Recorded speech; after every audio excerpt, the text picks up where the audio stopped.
And I want to talk to you about how to sing from your diaphragm.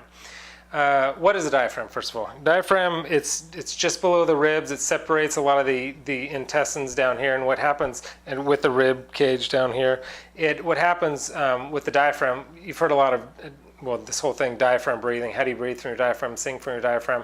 The diaphragm, you don't actually, it doesn't intake any air. Your stomach doesn't intake any air, so I'm going to talk a little bit about expanding the stomach and stuff like that. The only thing that actually takes air in is your lungs.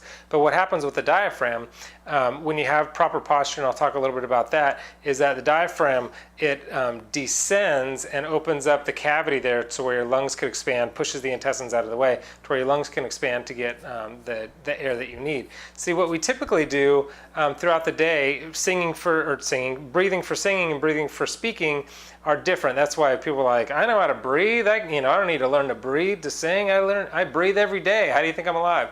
Breathing for singing and breathing for speaking are usually opposite, and I won't totally get into it except to say that mostly we take kind of shallow breaths, and our shallow breaths are kind of like the raising of the chest and chest lowers like that. And I mean, it's more subtle than that, but the way that we're supposed to breathe is the chest stays how it is. It doesn't raise and lower. But when you breathe in, the expanding is happening, on the sides here below the ribs and in the stomach. And then when you breathe out, again, the chest should remain where it is.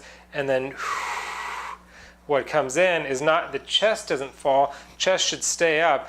But what comes in is the stomach and the sides of the ribs. That's what it is basically. Belly breathing, diaphragm breathing is when you have proper posture, the alignment of your head, neck, and shoulders, and then you take a nice complete breath, not the short breaths like I'm talking about, that chest breathing, not that kind of breathing, but take a nice breath for singing, and you'll expand in your stomach and in your sides, and that will cause like I said, the diaphragm to descend.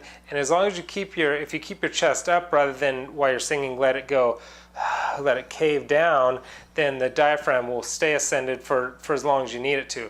Once your chest kind of caves in, then the diaphragm comes back up. So the idea is to remain in your proper posture, keep your chest up, not like super high, but you need to keep your chest relatively high, good posture, arms, relatively along your side. I know when you're singing, sometimes you'll be walking around and moving around, but this is just basic structure should be somewhere around here. But you don't want to. You want to take a complete breath, not these short breaths. But you don't want to tank up. You don't want to get as much air as you can possibly get. Singing doesn't take a ton of air. You just need a good complete breath, and it comes out. It's paced as it comes out. When we're babies, we actually breathe correctly. If you watch a baby breathe, their stomach expands when they breathe in, and it contracts when they breathe out. But somewhere along the way, we get this kind of chest breathing, short breath breathing, but we need to reverse that. So I want to give you an exercise, a couple of exercises. One is actually like a vocal exercise that'll help you with your breathing and help you with your diaphragm breathing and help you connect your breath how you need to with diaphragm breathing.